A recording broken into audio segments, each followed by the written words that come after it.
샬롬. 11월 7일 월요일 하나님 나라를 시작하는 말씀 묵상 시간입니다. 오늘은 우리 교회에서 저희 가정처럼 4명의 아들을 키우고 있는 장년우리 삼순의 황호윤 성도님, 최문희 집사님, 그리고 든든하고 멋진 아들 준수, 민수, 현수, 시온이 가정입니다. 다니엘서 3장 1절에서 18절까지 말씀을 우리 최문희 집사님께서 읽어주시겠습니다. 하나님의 말씀을 경청하십시오. 느부갓네살 왕이 금으로 신상을 만들었으니 높이는 60규빗이요 너비는 6규빗이라. 그것을 바벨론 지방에 두라. 평지에 세웠더라. 느부갓네살 왕이 사람을 보내어 총독과 수령과 행정관과 모사와 재무관과 재판관과 법률사와 각 지방 모든 간원을 느부갓네살 왕이 세운 신상의 낙성식에 참석하게 하매, 이에 총독과 수령과 행정관과 모사와 재무관과 재판관과 법률사와 각 지방 모든 간원이 느부갓네살 왕이 세운 신상의 낙성식에 참석하여 느부갓네살 왕이 세운 신상 앞에 서니라.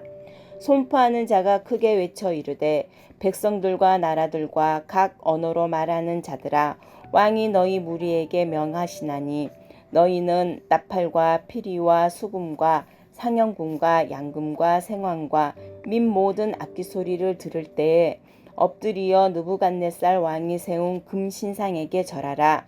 누구든지 엎드려 절하지 아니한 자는 즉시 맹렬히 타는 풍무불에 던져 넣으리라 하였더라. 모든 백성과 나라들과 각 언어를 말하는 자들이 나팔과 피리와 수금과 상형군과 양군과 민 모든 악기 소리를 듣자 곧 느부갓네살 왕이 세운 금신상에게 엎드려 절하니라. 그때에 어떤 갈대아 사람들이 나와 유다 사람들을 참소하니라. 그들이 느부갓네살 왕에게 이르되, 왕이여 만수무강하옵소서. 왕이여 왕이 명령을 내리사 모든 사람이 나팔과 피리와 수금과 상염군과 양군과 생황과 민 모든 악기 소리를 듣거든 엎드려 금신상에게 절할 것이라. 누구든지 엎드려 절하지 아니한 자는 맹렬히 타는 풍무불 가운데에 던져 넣음을 당하리라 하지 아니하셨나이까.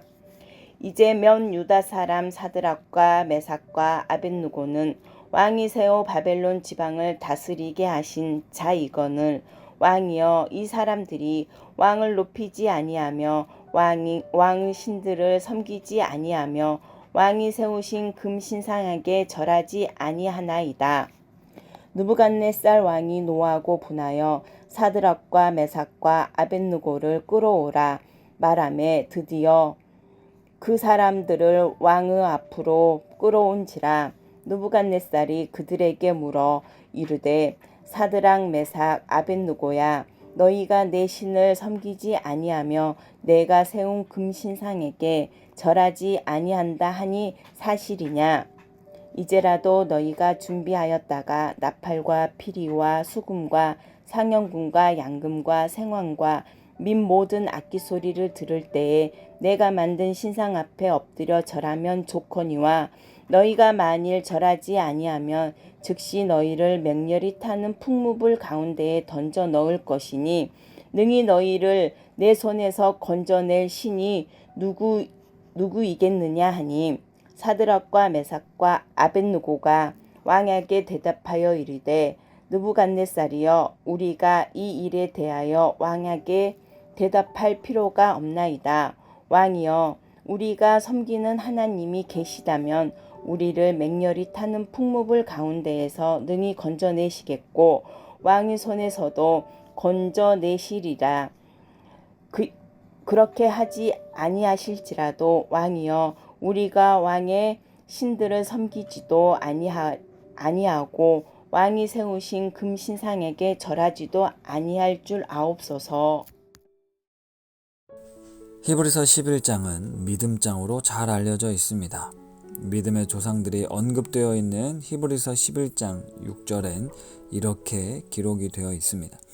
믿음이 없이는 하나님을 기쁘시게 하지 못하나니 하나님께 나아가는 자는 반드시 그가 계신 것과 또한 그가 자기를 찾는 자들에게 상 주시는 이심을 믿어야 할지니라. 아멘. 하나님께 나아가는 자는 그가 계신 것과 상 주시는 이심을 믿어야 한다고 하죠. 그리고 실제 많은 믿음의 사람들이 하나님으로 인해 상을 받습니다. 그런데 이 히브리서 11장 39절에 보면 이 사람들은 다 믿음으로 말미암아 증거를 받았으나 약속된 것을 받지 못하였으니 이는 하나님이 우리를 위하여 더 좋은 것을 예비하셨은즉 우리가 아니면 그들로 온전함을 이루지 못하게 하려 하심이라. 그러니까 믿음으로 살았지만 약속된 것을 받지 못하고 죽은 사람들이 있다는 거죠. 그리고 그들을 위해 더 좋은 것을 예비해 두셨다고 합니다. 오늘 본문 말씀을 보면서 이 다니엘의 세 친구들의 고백을 통해 히브리서 말씀 그대로 믿음으로 행동하는 그리스도인들의 모습을 보게 됩니다. 오늘 다니엘서 3장은 느부갓네살 왕이 금으로 거대한 신상을 만들고 낙성식을 거행하는 장면이 나옵니다. 그래서 바벨론 지방의 모든 관원들을 모아 신상 앞에 서게 하고 절하라 하죠. 만약 절하지 않으면 맹렬히 타는 풀무불에 던져 넣겠다고 위협을 가합니다. 그래서 모든 백성과 나라의 사람들이 그 명령대로 금신상 앞에 절을 합니다. 하지만 갈대아 사람들은 유다 사람들을 고발하는데요. 다니엘의 세 친구였던 사드락과 메삭과 아벳느고가 왕의 명령을 따르지 않고 금신상에 절하지 않는다라고 고발을 합니다. 이 소식에 왕이 분노하고 당장 이들을 불러들입니다. 그리고 이야기하죠. 너희들이 정말 내 명령을 어기고 금신상 앞에 절하지 않았느냐? 내일이라도 다시 기회를 줄 터이니 엎드려 절할 수 있느냐? 만약 그렇지 않으면 맹렬히 타는 풀무불에 던져 넣을 것이다. 그리고 이렇게 말합니다. 능히 너희를 내 손에서 건져낼 신이 누구이겠느냐? 라고 말이죠. 거대한 제국 왕이 이렇게 직접적으로 불러서 명령을 내렸을 때 얼마나 두렵고 떨렸겠습니까? 죽음의 위협 앞에 그러나 이 세 친구는 당당하게 말하죠. 왕이여, 이 일에 대해 두 번 말하지 않으셔도 됩니다. 우리가 섬기는 하나님이 계시면 우리를 맹렬히 타는 풀무불 가운데서 건져내실 겁니다. 만약 그렇지 않다 할지라도 우리는 왕의 신을 섬기지 않고 절하지도 않을 것입니다. 물론 몇 가지 고민되는 부분이 있지만 오늘은 이 18절에 나오는 그렇게 아니하실지라도에 초점을 맞추어 말씀의 은혜를 나누려고 합니다. 다니엘의 세 친구는 세상 권력의 최고 정점에 있었던 느부갓네살의 면전에서 당당하게 나의 신앙을 지키겠다 선언합니다. 목숨을 건 행동이었습니다. 그런데 이들의 믿음은 하나님께서 반드시 뜨거운 풀무불에서 지켜줄 것이라는 확신을 갖고 있었던 게 아닙니다. 그렇게 아니할지라도 우리는 하나님을 배신할 수 없다라는 고백을 합니다. 여기서 우리가 살펴보아야 될 것은 하나님의 구원을 우리의 행동에 대한 대가와 보상으로 해석해서는 안 된다는 겁니다. 이들이 믿음으로 행동했기 때문에 하나님이 구원하신 것이라는 공식이 아니라는 거죠. 내가 이런 믿음의 행동을 했으니 하나님께서는 이렇게 보상해 주셔야 한다는 건 성경적 믿음이 아닙니다. 구원이란 우리 믿음의 신실함에 대한 대가가 아니라 하나님의 그 신실하심을 보여주는 그분의 주권적 행위입니다. 일주일 전 이태원 참사가 발생했죠. 수많은 희생자들이 생겼습니다. 한 사람 한 사람의 생명이 모두 다 소중합니다. 왜 이런 일이 발생했는지 어떤 하나의 공식으로 다 설명할 수 없습니다. 그렇게 쉽게 단정 짓거나 판단할 수 없죠. 그곳에 정말 많은 사람들이 있었는데 살아남은 사람도 있고 희생당한 사람도 있습니다. 살아남은 사람들은 그럴 만한 이유가 있고 그렇지 않은 사람들은 죽어도 되는 이유가 있는 게 아닙니다. 여기에 섣불리 하나님의 이름을 대는 것도 지혜로운 것이 아니죠. 살고 죽는 일, 구원의 문제는 하나님의 절대적 주권입니다. 어제도 설교 중에 잠깐 말씀드렸던 전도서 9장 12절. 분명히 사람은 자기의 시기도 알지 못하나니 물고기들이 재난의 그물에 걸리고 새들이 올무에 걸림같이 인생들도 재앙의 날이 그들에게 호련히 임하면 거기에 걸리리라. 우리의 인생은 인과 응보의 원리에 모든 것이 돌아가는 것 아닙니다. 오늘 본문의 주인공인 새 친구는 배교의 위협 앞에 내가 죽을 수 있음에도 불구하고 하나님께서 우리를 지켜주실 것이라는 아주 명확한 확신이 있었기 때문에 이런 무모한 행동을 한 것이 아닙니다. 안전하게 지켜줄 것을 알았기에 악한 세력과 맞선 것이 아니라는 겁니다. 죽을 수 있었고 죽어둘 수도 있다라는 걸 알았습니다. 악한 세력에 의해 괴롭힘과 모욕을 당하고 고난과 시련이 있을 수 있습니다. 그리고 그런 일이 벌어졌다 해서 하나님이 안 계신 것도 아닙니다. 실제로 우리 삶엔 믿음으로 살지만 아무런 결과가 일어나지 않을 때가 훨씬 많습니다.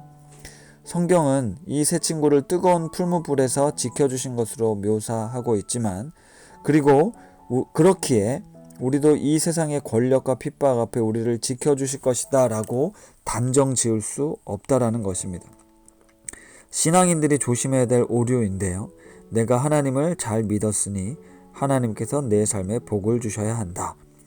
만약 그렇지 않으면 내가 잘못 믿은 것이라고 정죄되고 비난받을 수 있습니다. 우리는 그 결과와 상관없이 이 신실함을 믿음을 지켜야 합니다. 대가를 바라고 보상을 바라는 건 믿음도 신앙도 아닙니다.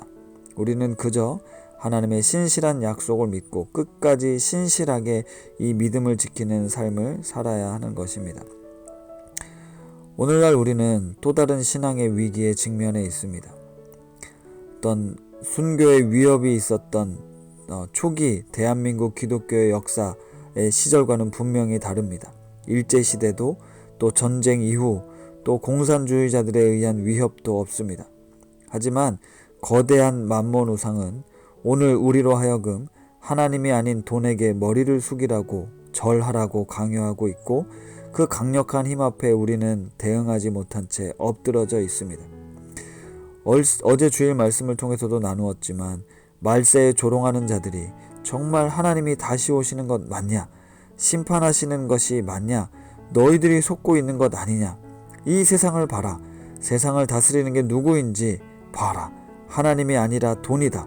돈 앞에 나와야 살 수 있다. 그래야 행복할 수 있다. 그렇지 않으면 네 인생도 풀무불 속에 비참한 생을 마감하게 될 거다라고 이야기합니다. 우리는 신앙의 위기, 하나님이 전혀 존재감 없이 무기력한 것 같은 그런 시대를 살아가고 있는데 그 속에서 우리는 여전히 하나님을 바라보고 여전히 하나님을 선택합니다. 풀무불에서 구원해 내실 수도 있고 그리 아니하실지라도 우리는 하나님을 신뢰합니다. 그 이유는 마지막이 있고 심판의 때가 반드시 있기 때문에 히브리서 11장의 믿음의 사람들 약속을 받지 못했지만 더 좋은 것을 예비해 두셨다는 걸 믿기 때문입니다. 사랑하는 우신가족 여러분, 오늘 하루도 거대한 세상 속에 하나님의 자녀로서 당당한 믿음의 삶을 살아가는 하나님을 선택하는 용기 있는 신앙인들이 되실 수 있기를 축복합니다. 말씀을 생각하며 기도하겠습니다. 하나님 아버지, 바벨론 제국의 왕이 내린 명령에도 불구하고 타협하지 않고 굴복하지 않고 죽음을 각오하면서까지 자기들의 믿음과 신앙을 지킨 이 새 친구를 바라봅니다. 나라면 그럴 수 있을까? 나는 지금 굴복하며 살고 있지 않은가? 이렇게 질문하며 내 자신을 돌아봅니다. 수많은 믿음의 사람들이 걸어갔던 그 길을 오늘날 시대 속에서도 나도 제대로 걸어가고 있는지를 돌아보며 하나님에 대한 분명한 믿음과 확신을 갖고 담대하게 살아갈 수 있기를 결단합니다. 이 결단에 성령님 힘과 지혜와 능력을 더하여 주시옵소서. 예수님의 이름으로 기도드립니다. 아멘. 다니엘의 새 친구와 같은 그런 상황이 발생했다면 나는 어떻게 반응했을지를 한번 생각해 보면서 더 깊은 묵상하겠습니다.